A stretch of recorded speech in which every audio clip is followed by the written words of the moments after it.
హైడ్రా కూల్చివేతలపై స్పష్టతనిచ్చారు ఆ సంస్థ కమిషనర్ రంగనాథ్. ఇప్పటివరకు 23 ప్రాంతాల్లో ఆక్రమణలు కూల్చివేసినట్లు తెలిపారు.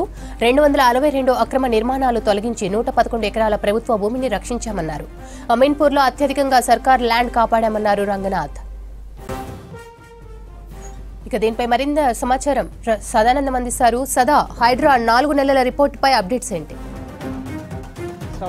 గత 2 నెలలుగా హైదరాబాద్తో పాటు హైదరాబాద్ నగర శివార్లలో కూడా హైడ్రా పూర్తిగా ఇటు చెరువులు, పార్కులు, దీంతోపాటు గవర్నమెంట్ ల్యాండ్ ఎక్కడెక్కడైతే ఎంక్రోచ్మెంట్ జరిగిందో వాటన్నిటిపైన చర్యలు తీసుకుంటూ డిమాలిషన్ స్టార్ట్ చేసింది.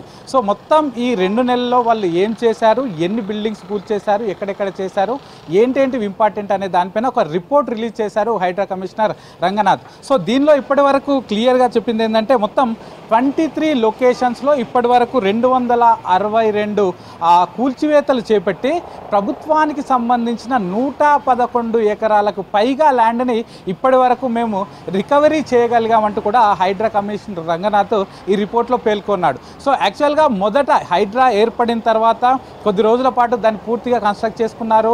సో వాటి విధి విధానాలు వచ్చిన తర్వాత మొదటగా ఇటు 26/6/2024 రోజు మొదటగా ఇటు బంజారా హిల్స్లో ఉన్నటువంటి లోటస్ పాండ్ వద్ద, ఆ లోటస్ పాండ్ అక్కడ ఒక పాండ్ ఉంటుంది, పాండ్ చుట్టూ అటు దానికి సంబంధించిన పార్కు కూడా ఉంటుంది. సో ఆ పార్కు కబ్జాకు గురిందని తెలుసుకొని ఫస్ట్ కూల్చివేత అక్కడ చేశారు. సో అక్కడ వేసుకున్న దాని ఈ పార్కు చుట్టూ ఉన్న ల్యాండ్ వాళ్ళు ఆక్రమించుకొని దాని చుట్టూ ప్రహరీ గోడ నిర్మించుకున్నారు. సో దాన్ని మొదటగా తొలగించారు. సో ఆ తర్వాత మేజర్గా చెరువుల పైన దృష్టి పెట్టారు. చెరువులు FTL అలాగే బఫర్ జోన్లలో ఎక్కువగా నిర్మాణాలు జరిగాయని తెలుసుకొని వీటిలలో కూల్చివేతలు స్టార్ట్ చేశారు. సో ఇది ఆ నిర్మాణాలు చేపట్టిన వాళ్ళు రాజకీయవేత్తలైనా, రాజకీయ నాయకులైనా, BRS చెందిన వాళ్ళైనా, కాంగ్రెస్ వాళ్ళైనా, BJPకి చెందిన వాళ్ళైనా, MIMకి చెందిన వాళ్ళైనా, అన్ని పార్టీలకు సంబంధించిన వాళ్ళు, అలాగే వాళ్ళు సినిమాలకు సంబంధించిన వాళ్ళైనా, బిజినెస్ సంబంధించిన వాళ్ళైనా ఎవరు అనేది చూడకుండా వాళ్ళకు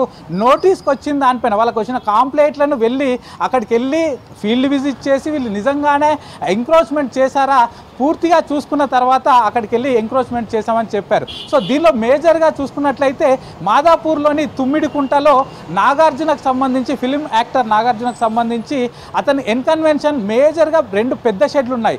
సో అక్కడ ఎన్కన్వెన్షన్ను కూలగొట్టి అక్కడ పూర్తిగా గవర్నమెంట్కి సంబంధించిన తుమ్మిడికుంటకు సంబంధించిన 4.9 acres ఆఫ్ ల్యాండ్ని రికవరీ చేసుకోగలిగాము. అందులో ఎన్కన్వెన్షన్కి సంబంధించిన 2 మేజర్ షెడ్స్ ఉన్నాయి, ఇక పక్కనే ఒక 4 చిన్న చిన్న షెడ్లు ఉన్నాయి. సో వీటన్నిటిని కూడా పూర్తిగా డిమాలిషన్ చేసి 4.9 acres ఆఫ్ గవర్నమెంట్ ల్యాండ్, ఆ తుమ్మిడికుంట లేక్ ల్యాండ్ రికవరీ చేసుకోగలిగామని చెప్పారు. సో ఆ తర్వాత మేజర్గా చూసుకున్నట్లయితే Gandipet lake. So Gandipet lake చుట్టూ చాలామంది, కొంతమంది రాజకీయ నాయకులు, కొంతమంది బిజినెస్ పర్సనాలిటీస్ వీళ్ళంతా కూడా దాని చుట్టుపక్కల మొత్తం ఫామ్ హౌస్లు కట్టుకున్నారు. ఫామ్ హౌస్లు కన్స్ట్రక్షన్ చేసుకోవడంతో పాటు చుట్టూ ప్రహరీ గోడలు కట్టుకున్నారు. సో వాటిలో మేజర్గా 4 ఫామ్ హౌస్లు కూల్చాము. దానిలో కాంగ్రెస్కు సంబంధించిన నేత పల్లం రాజు బ్రదర్, వాళ్ళ బ్రదర్కు సంబంధించిన ఫామ్ హౌస్ G+2 కన్స్ట్రక్షన్, దాంతోపాటు వాళ్ళ ప్రహరీ గోడ కూల్చేశామని చెప్పారు. అలాగే కావేరీ సీడ్స్ ఓనర్కు సంబంధించింది కూడా అక్కడే ఒక ఫామ్ హౌస్ ఉంది, అది కూడా G+2 కన్స్ట్రక్షన్, దాన్ని కూడా డిమాలిష్ చేసి వాళ్ళకు సంబంధించిన చుట్టూ ప్రహరీ గోడ కూడా దాన్ని కూడా పూర్తిగా మేము దాన్ని డిమాలిషన్ చేశామని చెప్పారు. అలాగే ఇటు ప్రో కబడ్డీ ఓనర్కు సంబంధించింది కూడా ఆమెది ఒక లేడీది. సో ఆమెకు సంబంధించిన ఫామ్ హౌస్ కూడా కూల్చేసి వాళ్ళ ప్రహరీ గోడ కూడా దాన్ని కూల్చేశాము. ఇదంతా కూడా ల్యాండ్ రికవరీ చేశాము. అక్కడ గండిపేట లేక్ సంబంధించిన మొత్తం 15 acres ఆఫ్ ల్యాండ్ని మేము రికవరీ చేసుకోగలిగామని ఈ నోట్లో తెలిపారు. ఆ తర్వాత భారీగా అంటే అమీన్పూర్ లేక్ చుట్టూ చాలా వరకు అక్కడ లోకల్ లీడర్స్ ఏం చేశారు, ఎంతో కొంత 3 లక్షలకు 4 లక్షలకు వితౌట్ ఎట్లాంటి అక్కడ ఎట్లాంటి రిజిస్ట్రేషన్ లేకుండా కేవలం బాండ్ పేపర్స్ మీదనో నోటరీ అనో చెప్పి లోకల్గా ఉన్న వాళ్ళకు అటు 80 గజాలు 100 గజాలు అమ్మారు. సో దీంతో అక్కడ కొనుక్కున్న వాళ్ళంతా అమీన్పూర్ లేక్ చుట్టూ పూర్తిగా షెడ్లు వేసుకొని అక్కడ టెంపరీ కన్స్ట్రక్షన్ చేసుకొని అక్కడ ఉన్నారు. సో అమీన్పూర్ లేక్ చుట్టూ ఉన్న మొత్తం కన్స్ట్రక్షన్స్ అన్ని కూడా తొలగించి 51 ఎకరాల అమీన్పూర్ లేక్కు సంబంధించిన ల్యాండ్ను పూర్తిగా రికవరీ చేసుకోగలిగామని ఈ నోట్లో తెలిపారు. ఇక ఇదే కాకుండా మాదాపూర్ సున్నం చెరువులో కూడా షెడ్లు తొలగి తొలగించి అక్కడ 10 acres ఆఫ్ ల్యాండ్ను అక్కడ మేము రికవరీ చేసుకోగలిగామని చెప్పారు. ఇక ఇదే కాకుండా చింతల చెరువులో టీఆర్ఎస్ లీడర్కు సంబంధించి అక్కడ లోకల్ లీడరు, సో అతను అక్కడ కొంతమంది స్థానికులకు నోటరీలతోటి ల్యాండ్ అమ్మాడు. అదే కాకుండా అతను కూడా కొంతవరకు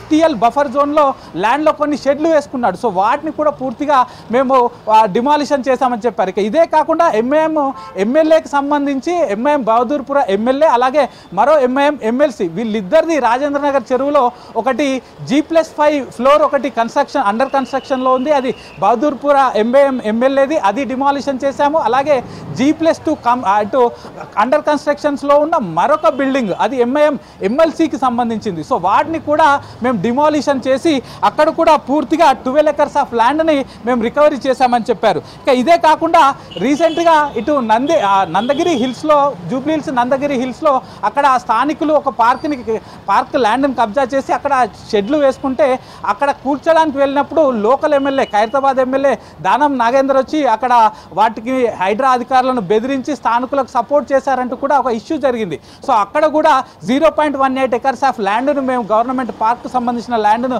రికవరీ చేశాం. ఆ ఇష్యూలో దానం నాగేందర్ పైన కేసు కూడా పెట్టించామంటూ కూడా పూర్తిగా ఇప్పటి వరకు మొత్తం 262 కన్స్ట్రక్షన్స్ను డిమాలిషన్ చేసి దీంతో పాటు మొత్తం 111 ఎకరాల గవర్నమెంట్ ల్యాండ్ని పూర్తిగా రికవరీ చేసుకోగలిగాం.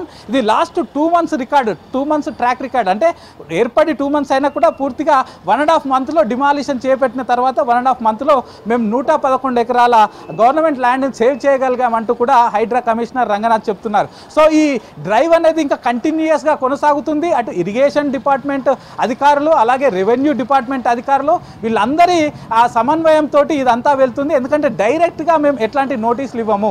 ఇటు ఇరిగేషన్ డిపార్ట్మెంట్ అధికారులు అలాగే రెవెన్యూ డిపార్ట్మెంట్ అధికారులు వాళ్ళకు వచ్చిన కంప్లైంట్స్ మేర మాకు వచ్చిన కంప్లైంట్స్ కూడా వాళ్ళకి ఫార్వర్డ్ చేసి అక్కడ నిజంగానే ఎంక్రోచ్మెంట్ జరిగినట్లయితే ఆన్ ఫీల్డ్ విజిట్ చేసి అది నిజంగానే జరిగిందని మా దృష్టికి వస్తే అప్పుడు వాటిపైన తప్పకుండా డిమాలిషన్ చేస్తామంటూ కూడా హైడ్రా కమిషనర్ రంగనాథ్ అయితే ప్రకటించారు. శ్రవంతి.